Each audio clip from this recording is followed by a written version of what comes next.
Okay, Sagita set 2, number 5. This might be my favorite one in the set. This and number 1. And yes, I have pulled this in spot. So one of the things that you have to understand here is that there's going to be a cross step. And typically in Pikiti Tertia, if I want to step to my left, I step with the left leg. And if I want to step to my right, I use my right leg. This current one breaks the pattern. You'll see this in Sagitas as well as the spotted dog or the cross step. What's happening is that I'm stepping to my left, but using my right leg.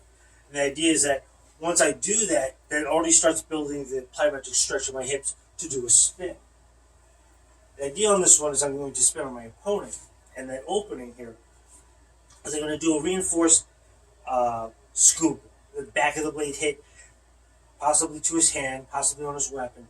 If I do it on his weapon, then I have to make sure that I'm advancing far enough where I can get purchase on his weapon hand to stop his momentum. But I don't have to worry about that as much if I do it directly on the hand and then stop. But as I do this, you'll see it, I throw that Latique, and I'm getting myself off center. So when I do this, my body's along the center line.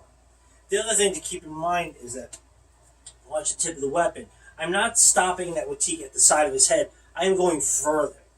And the reason why I'm going further than his head, obviously for power, range of motion can equate with power, but it also now starts threatening him with the point. So if I show you the rest of this, back of the blade deflection, there's a Latique, and now when I start turning and using that plyometric stretch I just established, that's a thrust to the face as I change altitude and thrust him in the groin. I'm going to stand up, reinforce scoop, jab, jab.